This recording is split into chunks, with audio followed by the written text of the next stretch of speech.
Hi, welcome to the Window Gallery Virtual Artist Talk Series. I'm David Samus, and I curate this space along with Bart Hopkin and Kirk Pearson. As a result of San Francisco's shelter-in-place order, the Window Gallery is not currently holding physical exhibitions at our landmark space in the Center for New Music in the heart of San Francisco's Tenderloin. But today, Bart Hopkin, who's an instrument inventor and publisher of Experimental Musical Instruments Journal, will be interviewing Frith and Sudhu Tewari about their wonderful exhibit, Prototypes 2. Both of these fantastic and creative improvisers also teach in the community, and they perform together as Normal. And their new album is out December 11th through Bandcamp. We look forward to sharing more new instruments with you in January when we'll be presenting Synth in Place, folk electronics forged in quarantine, curated by Kirk Pearson and presented by Dogbotic Labs and Thingamajigs. You can find out more about those organizations at dogbotic.com and thingamajigs.org. They both do wonderful work in the invented instrument space in the Bay Area community. And we'll also be having an artist talk later this month with John Raskin and Mauro Fortissimo, whose exhibition of paintings can be seen at the Center for New Music through the windows, and that'll be up through the end of the year. Thanks for joining us.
Okay, so this is a remake, an infinitely better remake, I have to say, of an instrument that I built back in 1981 or 2, and which we used in Skeleton Crew. And the idea was to have a bass instrument, which was because we were two one-man bands, we couldn't keep on taking on and putting off instruments, so this could lie flat, and I didn't have to take off a guitar in order to play a bass line in another song. So it was a kind of it was a function of being in a one-man band.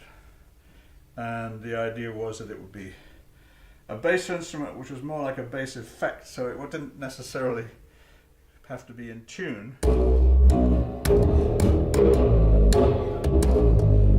one I built originally was a single piece of wood about this long, with a pickup in the middle, like this.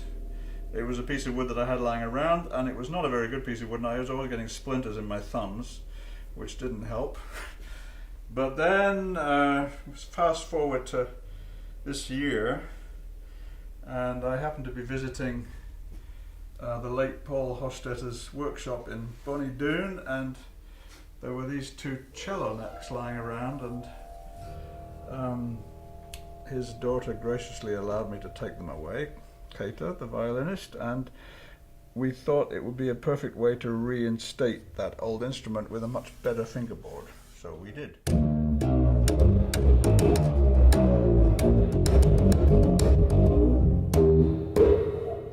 And then after we'd done that, and it's pretty great, then Sudhu found this old banister rail and realized that there was an improvement even on that could be made by having a uniform width throughout. And not being cambered like the cello neck, it's actually slightly easier to play from the point of view of stopping the string and letting it ring and all of those things.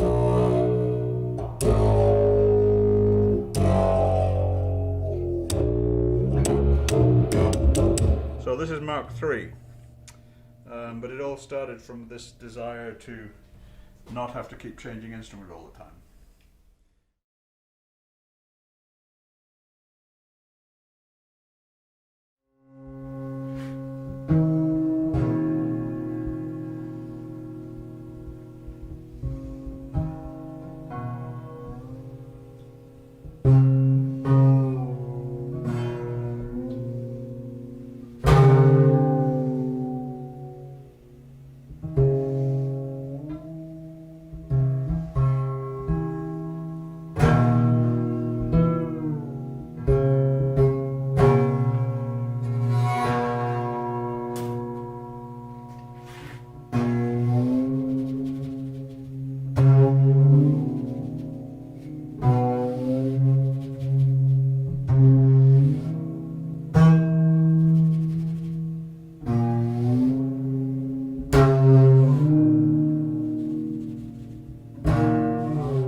The idea of this instrument is that it's really long strings.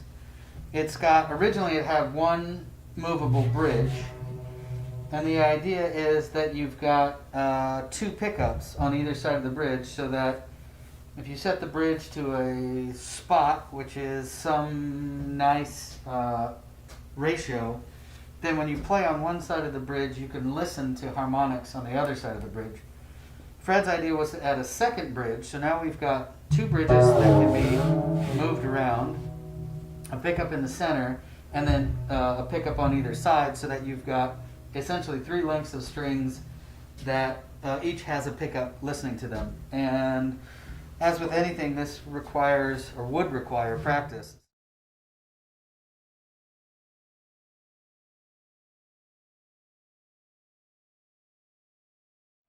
So the super strut bandsaw, essentially came out of Fred's excitement about the idea after we built the two cello slap thwackers, as we call them. And I have all of these bandsaws that friends of mine collected and gave me. So they're no longer good for actually cutting things, but they're these great high carbon steel bands. Anyway, so I came up with an overly complicated mechanism for strapping the bandsaw down, and then welded on these two bits and some bolts so that it could be tensioned.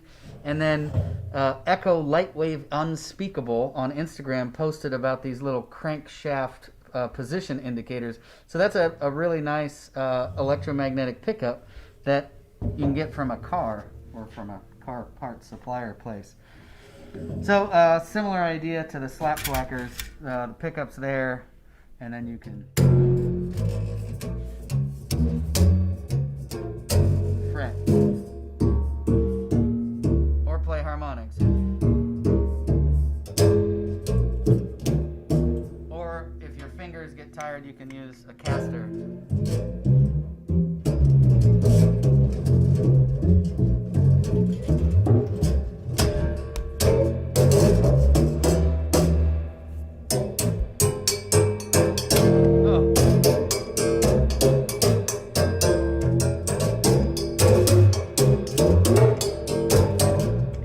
Tons of fun and virtually indestructible.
This idea came from out front of Sudhu's house. There's a kind of a inside of a piano on the street which kids love to come and play, and I was looking at this and thinking one of the things I like about piano in the preparation is using magnets, and it needs the strings to be close together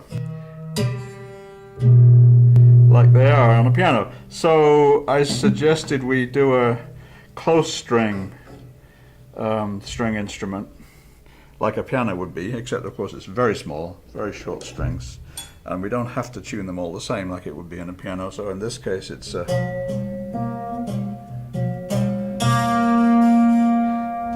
then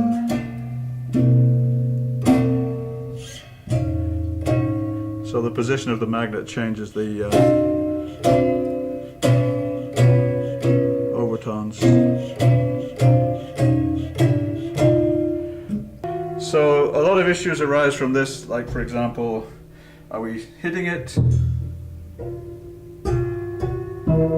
which is pleasant enough,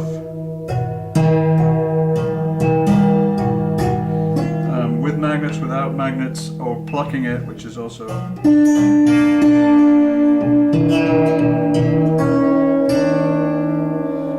there's a lot of potential, but in order to realize the potential you would have to practice, a lot of practice, just like you'd have to practice any instrument. So like all of these things, it's down to working out in a process of practicing what the optimum uses could be. and the instruments always tend to suggest a path which you didn't think of. So, you know, when I built my original instrument, I thought it was going to be something I could drill nails into and generally mistreat, so I wouldn't have to do it to a guitar, and it ended up being something very delicate, which I can show you in a minute. Part of my initial conception for this project was to build instruments into easily transportable boxes. And with the coronavirus and the fact that we're not actually playing in New York as we were supposed to be doing right now, and also me not really knowing yet, or us not really knowing what exactly it was that we were doing, it seemed more important to figure out what sounds we wanted, and then to put them in boxes later if we actually came up with instruments that worked well. So this one ended up being one of the few that I built into a box, and I'm quite proud of the fact that this guy can get all locked up, get all the strings inside. So our portable street piano is actually quite portable, though this should be easier once I cut all these strings.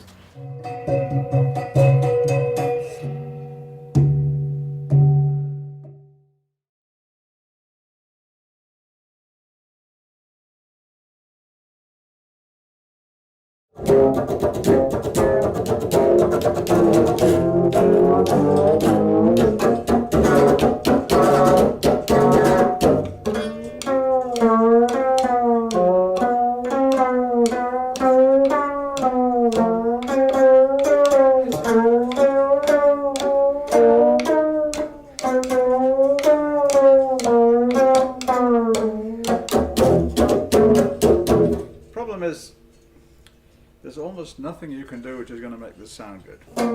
This is a challenge. You see, here's the original from 1981, and here's the upgrade, and as you can see, the upgrade is a little bit more elegant, but the advantage of the complete junk aesthetic is that nobody expects it to sound good. So it doesn't matter. Whereas this, it looks like an instrument. Don't be fooled.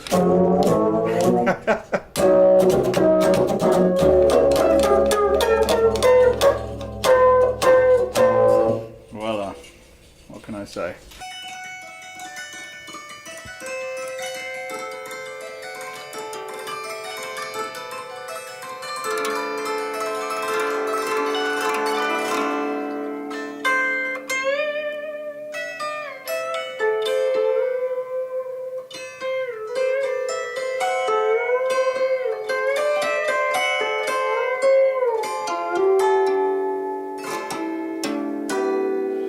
So, this is basically a later version of the first instrument I built, also in 1981, when I had come to the conclusion that the guitar was kind of irrelevant to what I was doing as an improviser, and I became more and more neurotic about damaging the instrument. So I built a plank of wood instrument, and I started banging nails in, drilling it, generally abusing it, and then I came to the conclusion that actually the instrument had characteristics that I was ignoring. So it conjures up certain kinds of instruments like kotos or zithers, or instruments which are not guitars at all. And eventually I rebuilt it 2 or 3 times. So one version was used in Heine Goebbels' Man in the Elevator, and one was used for Traffic Continues with the Ensemble Moderne, who promptly had their instrument builder build a couple of replicas which are still in their workshop. And I've used it mostly for much more delicate things in film soundtracks and so on. You have that kind of water effect.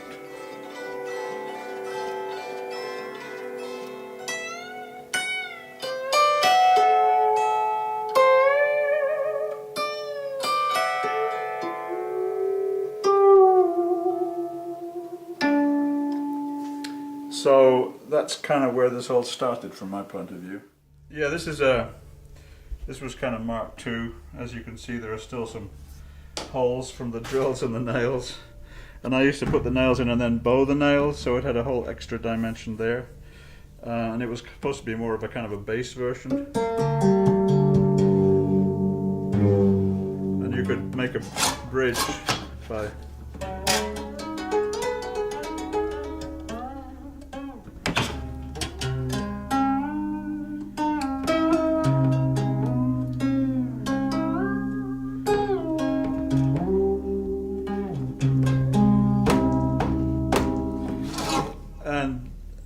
they require a certain kind of technique of bending and plucking, so.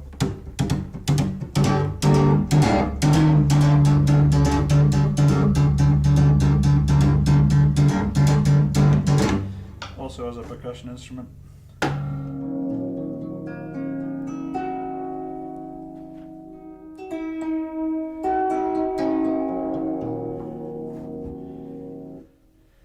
Basically more of the same, but with more strings, and because of the more strings, it also lends itself to being able to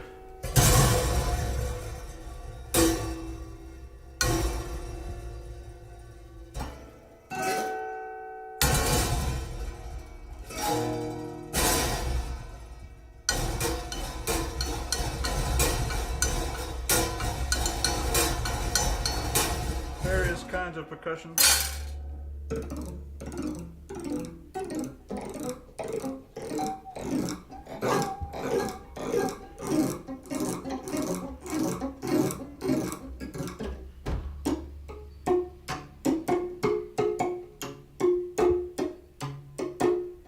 So various things with muting and yeah. Voila, that's the old stuff.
So the idea of this one was to create it's like a kind of a modular workstation.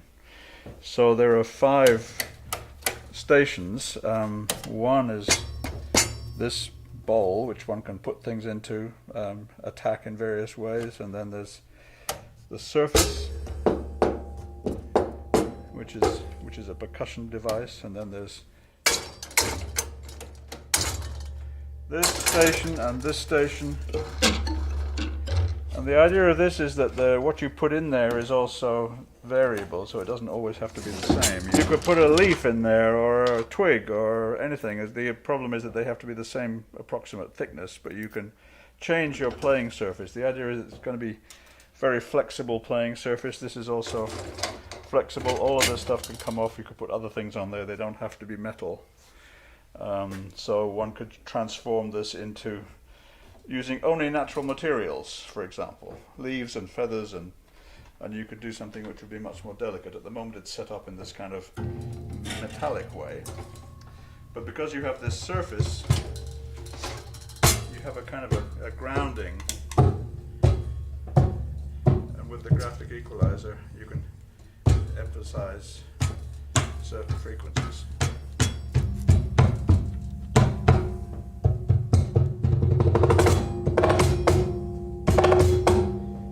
It lends itself very well to processing.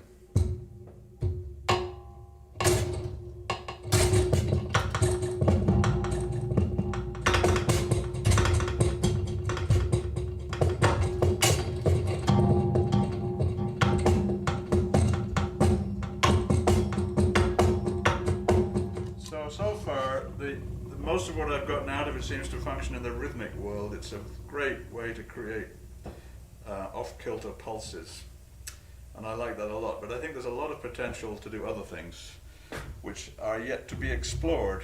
I think of it could be a very delicate textural environment, and because you have 5 switches, eventually one could conceive of the idea of having 5 outputs, in which case you could process different outputs differently. And they would probably bleed into each other because it's all contact microphones. But that could be interesting. Anyway, a lot of work to be done.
Practice, gotta practice.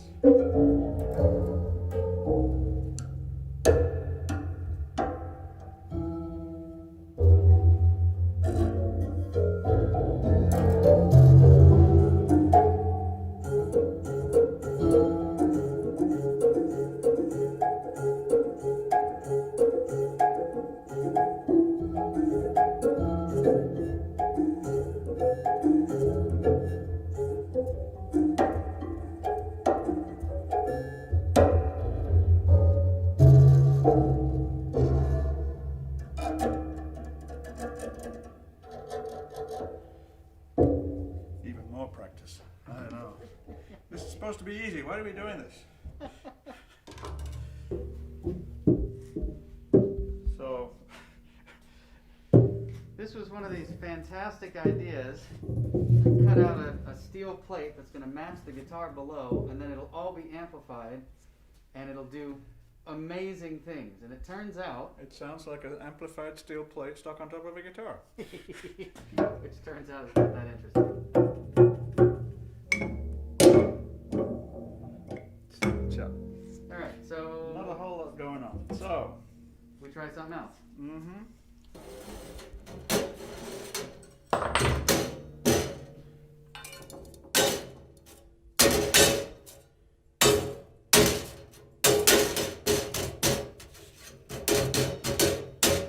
Of course, one could easily point out that the guitar shape is totally irrelevant in this case. I mean, Right. but there's some potential here, but we ain't reached it yet. That's interesting. Is there another can? Yes, there is. Because it, depending on how loose it is, you get different pitches.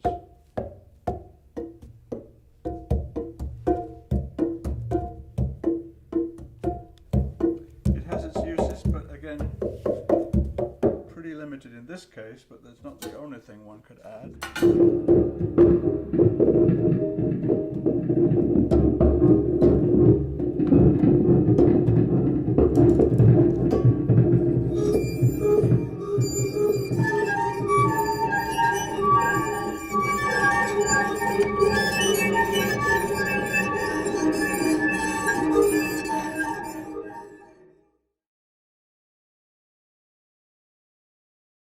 Okay, so continuing with the box idea, I collected a bunch of metal boxes to build instruments into, thinking metal is great because it shields the electronics from extraneous noise.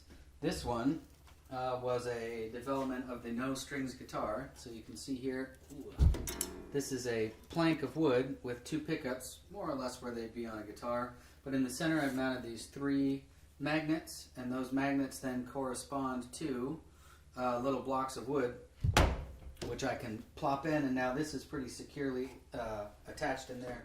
So the idea of this is that there are many modules which can be put into place. So for example, this based on Tom Nunn's space plates and Richard Waters' water phones, bronze rods welded to a steel plate that can be bowed.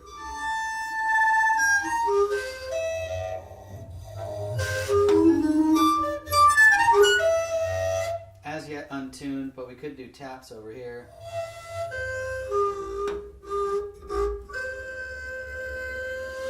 And then of course lots of other options. The kalimba, for these I'm using bicycle spokes because I have quite a few and I like the idea of reusing them.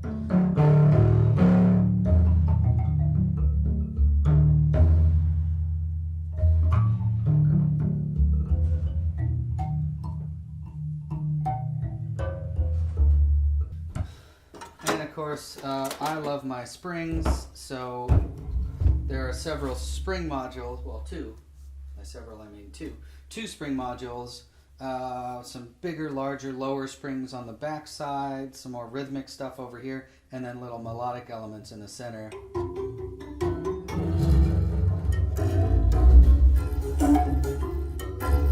And this has some really killer low frequencies.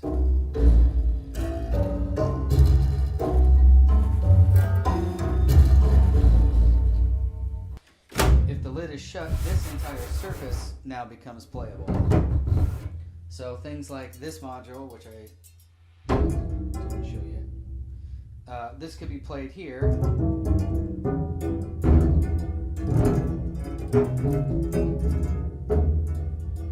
We saw Fred playing this already, but this can work here.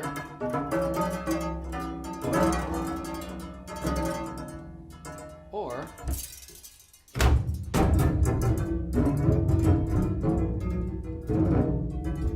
on the outside. And of course then any object, even non-ferrous objects, can be amplified here. So we can do the egg slicer.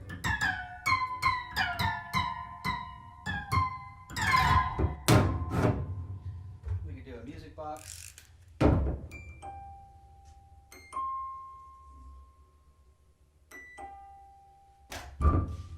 Or we can return to the module we started with, our sonic ray.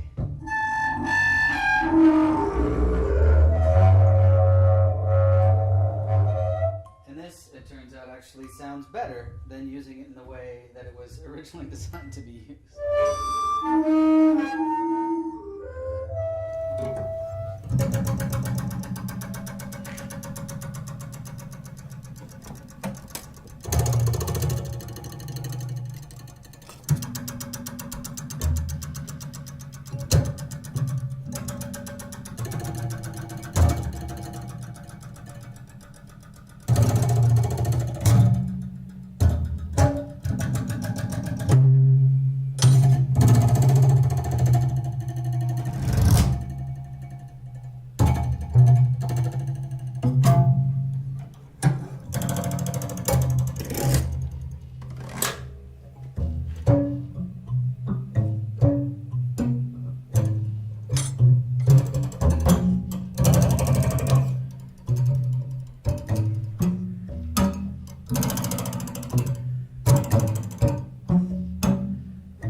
Welcome, everyone. This is the Window Gallery's presentation of Prototypes 2, an exhibit by Sudhu Tewari and Frith. Now, this was originally planned in the BC era, which is the before COVID era, and it was going to be a physical show with physical instruments in a physical gallery and physical people coming to see it.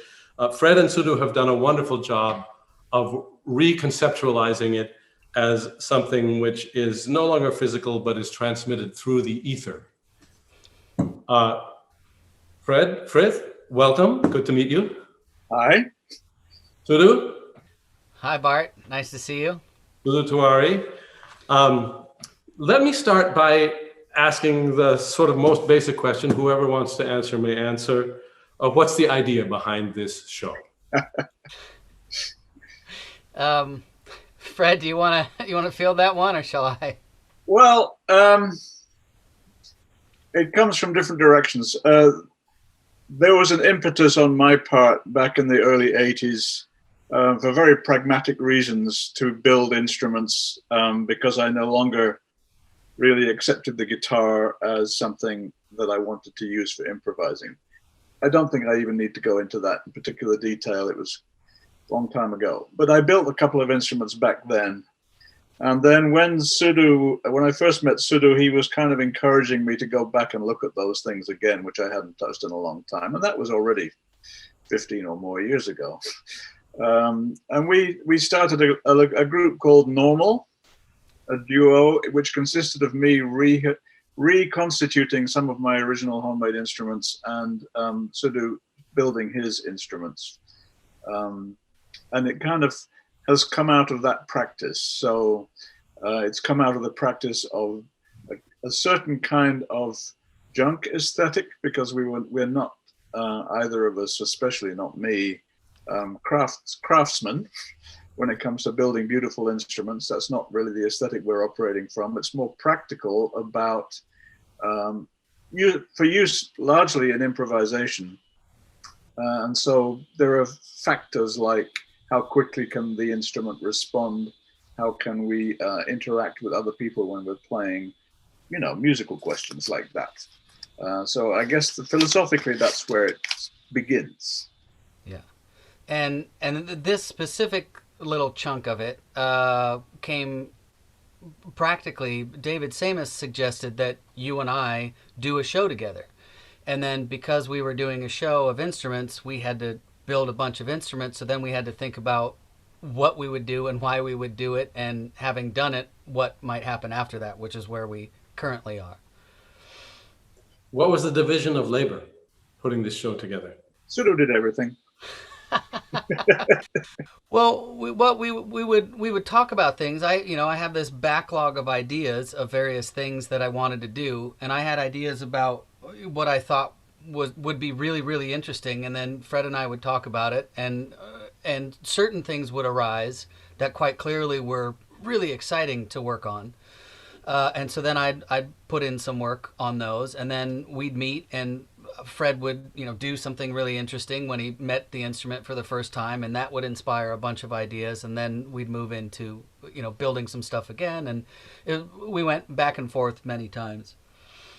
So you two have a long history of working together, as Fred mentioned. Sudhu, when you were doing, according to Fred, you did all the work. I know that's not true, but you did a lot of the hands-on, the actual building, I think. When you were doing this, were you sort of thinking, well, I am doing this in service of a Fred Frith aesthetic or something like that?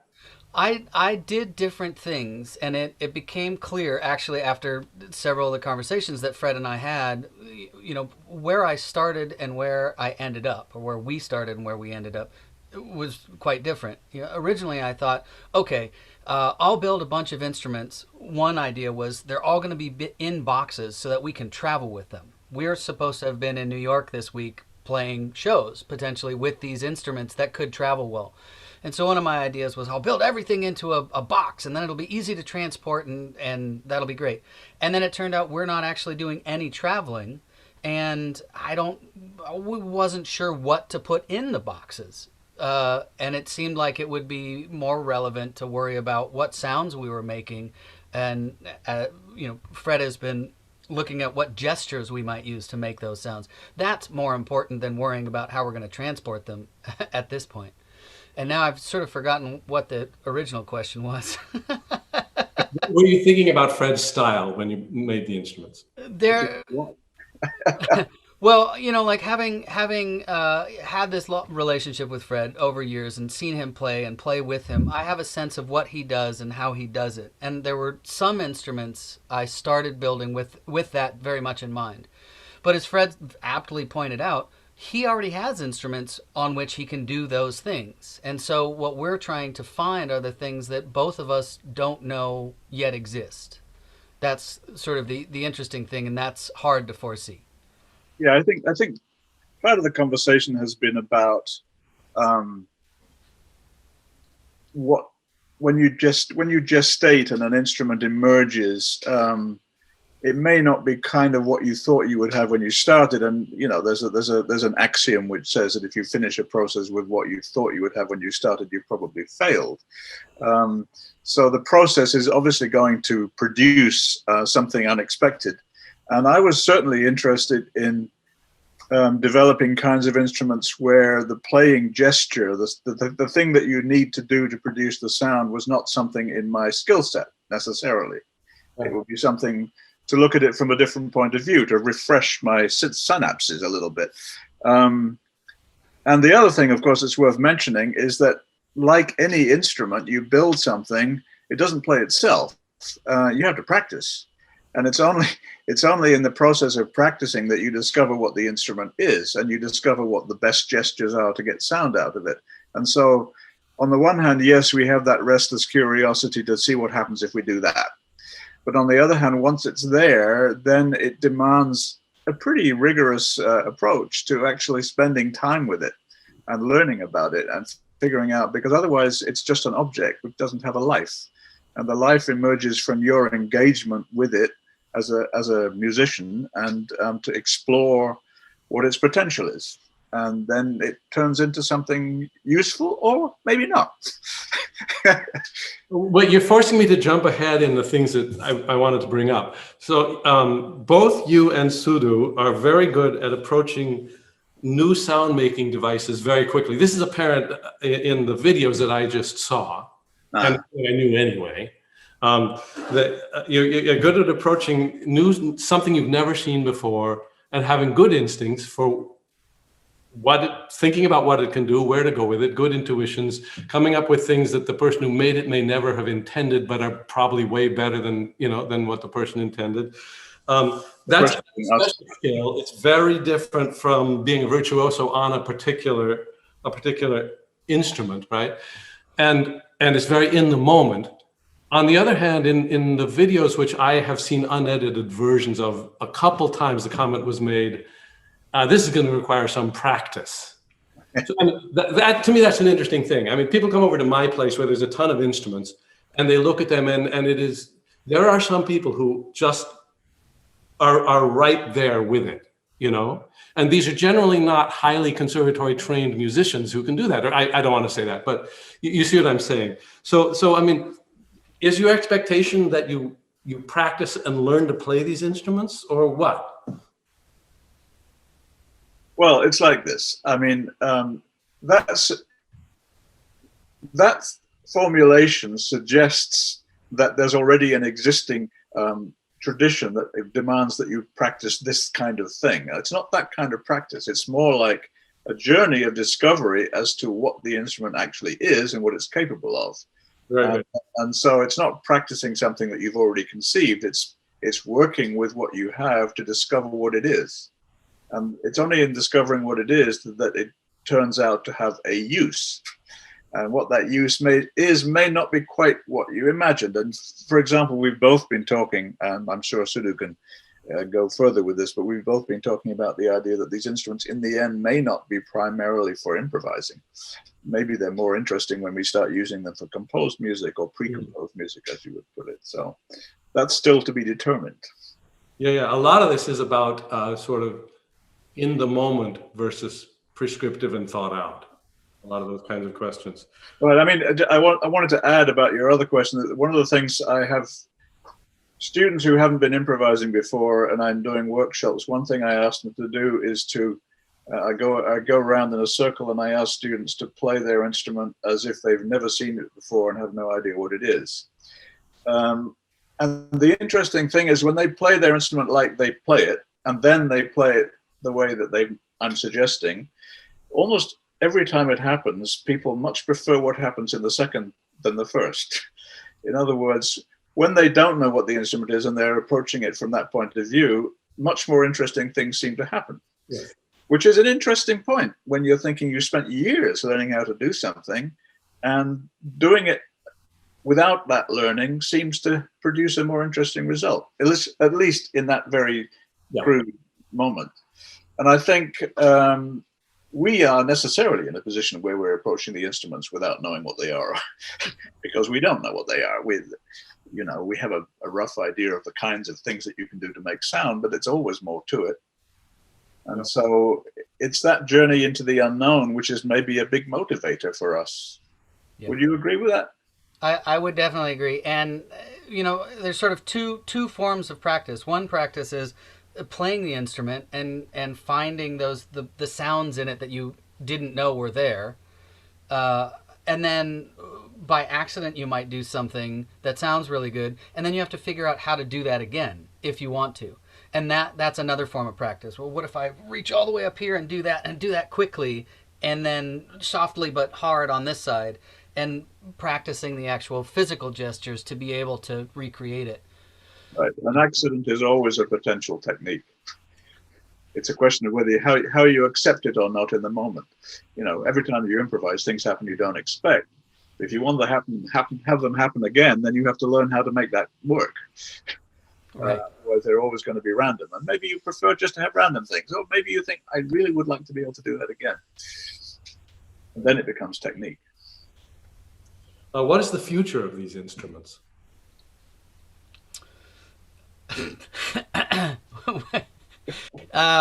We're gonna play them. We're gonna practice, and we're gonna make music with them. And then there are maybe some more specifics to that. Right. I mean, there's the side where these instruments will definitely have a life where we record things with them. And so I can imagine all kinds of possibilities of using those instruments for creating composed music by the recording process, which is how we both work a lot anyway. And, when I did a film soundtrack using Oliver DiCicco's homemade instruments, and I was very excited because none of those sounds are familiar. So you have that kind of thing that you have in film music where you're creating a sound world that's opposite to the image that you're working with, but it's not something that the listeners are familiar with. And I think these instruments have a huge potential for film soundtrack work, for example. And I think that they have a huge potential for creating composed music in the studio. And then there's the question of performance. And I think performing as improvisers, of course, there's a lot of potential. And the question is, how many of the instruments are we going to set up at one time? Are we going to go between all of them? Are we going to have some kind of array where we're walking around and doing that? Or are we going to just use a couple of them and see how far we can go? And so there's questions about the amount of information that all of these instruments suggest, and whether we can focus enough in a performance, not just be scattered and going around all of them and not really getting into any of them in particular. Those are the kind of things I'm thinking about. Well, and we called this prototypes 2, being that everything I build is a prototype, and Fred's built many prototypes. All of his are multiple. There are all these prototypes of prototypes and new versions of old instruments. The idea might be that we spend some time with the instruments, we record, we compose, we actually make some music with them, and then when we take off to tour Europe with 15 musicians, that we might build a new fleet of these instruments that'll take on some slightly different shape, or it might just be Fred and I hitchhiking across the U.S. with our 2 Sawzall cases. But the instruments would probably get rebuilt depending on those contexts.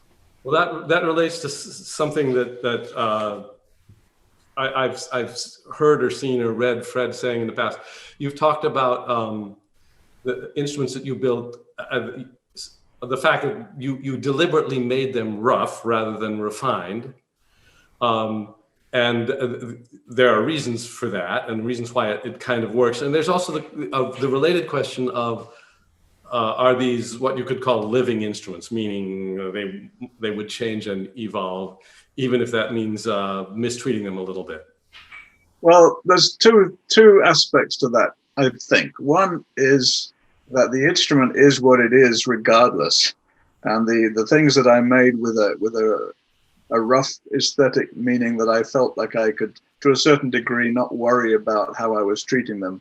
In other words, get very physical with them in a certain way to make the sound without fear of damage, was subverted by the fact that the instruments themselves had something else to say. So those original planks of wood with strings on them turned out to be very delicate and ethereal and have been used much more in a lyrical way than I ever imagined when I thought of them. So that's one thing. You have to respect what the instrument is telling you. What was I going to say? The second of those two thoughts. The second of those two thoughts is to do with the nature of the instrument as an extension of the person. And so, when you think of an instrument, you also think of the fact that everybody's got a guitar. Everybody, the violin is an instrument that evolved over history and changed in certain ways and became brighter or became this and became that, became more standardized, allowed composers to do this. So the history of instruments is also to do with the interaction between people who are conceiving of what a music could be and people who are building instruments in order to realize that. And I think these instruments are not coming from there at all. It seems highly unlikely that anybody else except Sudhu and I will play them. It's not as if we're thinking, how can we market this? That then it will be a real possibility that everybody will have a slapthwacker. It's not going to happen. Right. You know that. You let me play it sometime, though. Yeah. But it means that it's very personal. Yeah. And, I just want to tack one small thought onto that. For me, a large part of doing things crudely, besides the fact that I have yet to develop the skills to do them well, it's something I am continually aspiring to. But the idea of leaving things rough to me is incredibly valuable, and that when people see it, they aren't disassociated from it in thinking, oh, I could never do that. I mean, you see a violin, you see a Stradivarius, and you think, I could never do that. But then you see, say, Fred's Pfaff, and you go, I could go do that today. And that, to me, is something that I want to inspire other people to do. No, I want people to think that we have unique and very special skills that nobody else could possibly have. But, this is a wonderful motivator that a lot of instrument makers have. Let's democratize the whole thing. Let's make it less scary. Uh-huh. Yeah. There's a topic that I find very interesting in these instruments, and I don't want to prejudice it, but I think I'm about to. And that is the relationship of all this to the electric guitar. Now, Sudhu, you are a mere babe, and you haven't lived through something that Fred and I have lived through, which is, although you're culturally familiar with it, the emergence of the electric guitar as sort of the ultimate icon of popular music, sort of post-Frank Sinatra, And it's been a fascinating thing to watch, a wonderful thing to watch, actually, I think, And how much of an instrument it is in its own right, separate from anything that went before, yet still tied to these earlier traditions. It's a wonderful and fascinating thing. Now once again, I think I might be quoting something I read from you or saw from you, Fred, at some point. In fact, you touched on this a moment ago. You can say an electric guitar is a stick with strings and a pickup. You can reduce an electric guitar to that. I think, am I not quoting you when I say that? I talked about, a plank of wood with strings over it, because when I abandoned the guitar for improvisation purposes, I thought that the actual shape of the guitar and the neck of the guitar had become completely irrelevant to the sound world that I wanted to create. And so the idea of just making a plank of wood with the 6 strings over it, 6 because that's how wide the pickups are, so it was practical, made sense. I've still got the same technical possibilities that I'm trained with, but I'm no longer tied to that body shape or that way of playing it or that way of holding it. So it came from a guitar perspective, but it was also a kind of an anti-guitar perspective. But the interesting thing to me about those early instruments is that in the course of improvising, there are a lot of other stringed instruments apart from guitars. And I started to understand that even just 1 or 2 notes can conjure up a completely different tradition. You can hear a koto, you can hear a zither, you can hear a banjo, you can hear all kinds of things depending on how you attack the strings. And all of the things I learned from working on those homemade instruments, I eventually took back to the guitar. So it was a very productive circle that I went in. And when I went back to the guitar after a couple of years, I was playing it in a completely refreshed way with a completely different understanding of what tradition means in terms of the instrument. So I'm no longer tied to the guitar as this iconic thing, but the guitar as a potential to conjure up all kinds of things without knowing when they're coming or how they'll develop. Does that make any sense? Oh, absolutely, yeah. Sorry, go ahead, Sudhu. Well, I was going to say, and then I've sort of wanted to push it a little bit farther and go from the planks of wood with strings on them, and I took the strings off to say, well, what if you didn't have the strings there? Because a lot of what I see Fred doing when he plays is putting things on the strings that make the strings not act like strings. And we thought, well, let's get rid of the strings. So now we have the no strings guitar, which I think is great. And it's really then about the pickups. Exactly. And so, yeah, that was a fun place to go with it. And I have to say, as I looked into wiring the pickups and different ways that you could wire the pickups, I began to be seduced into the electric guitar, and I found myself going that way and thinking, oh, we could use a push-pull switch and wire them in series and parallel and do this. And then I realized I was headed down the road of building another electric guitar, which we don't need. So I had to rein it in and try to not build an electric guitar, which is more useful to us. One of the things this show has made me think about has been, I just love this stick with strings and pickup. And we don't want to forget the pickup, as Sudhu mentioned. It's really important. One of the things it made me think about is this combination of 2 things. I'm worried because I'm going to say the first thing and then forget what the second one was, but I'll do my best. Combination of 2 things. I forget what they were. Just kidding. No. The fact that the stick with strings and pickups is this really kind of wonderful blend of acoustics which can go electric, and a remarkable set of possibilities emerges from that. And so the second thing is what it can mean to people, how it can be a doorway to a whole bunch of possibilities that mix acoustic and electric. The electric guitar has served as an introduction for that for many people, and this show goes in that direction a lot. I could ask this question: Are these things guitars? Are they anything like guitars? The things you're making, are they related to guitars? Should I stop talking about guitars at this point? Well, if you're looking at the slap thwacker or the bandsaw blade, I don't see the guitar there really much anymore. I mean, it's coming from a different kind of place. And those instruments were originally because of being in a one-man band duo. So I needed to have a bass that I didn't have to have around my neck. So a 1-string bass, very crude. So that doesn't have much to do with the guitar, although of course the bass guitar is the bass guitar, and there's a little something there. But I think that you can understand that the point of origin of a lot of the instruments must somewhere in the past have something to do with the fact that I play the guitar. But the piano instrument, for example, which is one that I think has a huge potential, which we haven't even begun to exploit. Which will definitely require a lot of thinking and playing and trying things out. But this idea of the three strings very close together, like a piano has, it produces something in that small format which simply doesn't really sound like anything else. And one of the things we found ourselves saying during this process, we would sometimes, Sudhu would come up with something, or I'd have an idea, and we'd play it, and it would sound like a marimba, let's say, for example. And then you just ask yourself, well, you know, marimbas are pretty cool. Why are we spending all this time to reproduce the sound of something that already exists? And we would abandon that idea. We would, anything that ended up sounding like, well, that's a cool way to make that sound. If it wasn't a sound that was unique to the instrument, we became less interested.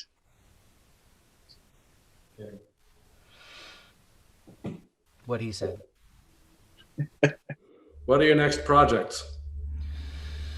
Next projects are to hang out more with Fred and write some songs on these instruments and learn how to play them.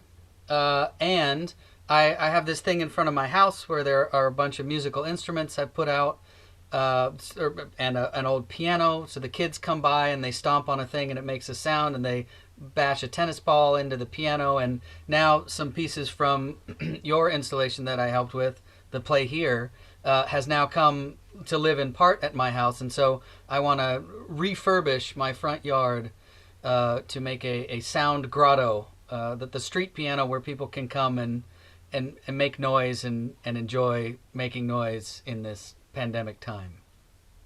That's one big project. Great. Fred, what's next? After this, I have a couple of composing projects, actually. I've just been commissioned to write a piece for a septet of trumpet, trombone, 2 baritone saxes, and 2 bass saxes. 2 trombones, I should say. And they want me to write a rhythmic piece for them. So that's going to be an interesting exercise. It's going to be like a half-an-hour piece of music for a very unusual septet. So that's what I'm diving into at the moment. Other than that, it's been kind of a weird time of nothing. So a lot doing concerts in 50 years, which has been a very interesting time for reflection. So I hope the reflection will lead to something productive. I'm a little frustrated at not getting to play with people, but you know, the end is in sight. You know, hopefully. I have a concert slated in for June. We'll see what happens.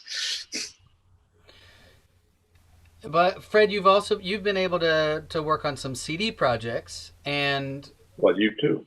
Well, this would be a perfect time to mention that we started recording 10 years ago, and that recording is now going to see the light of day on December 11th. So an album with myself and Fred and the wonderful composer and improviser Cenk Ergin.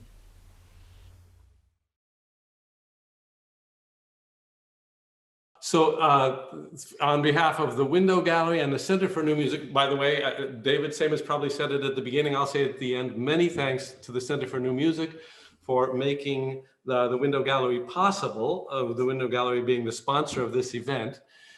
And if you don't know what the Center for New Music in San Francisco is, look it up on the internet. They do some really good stuff there.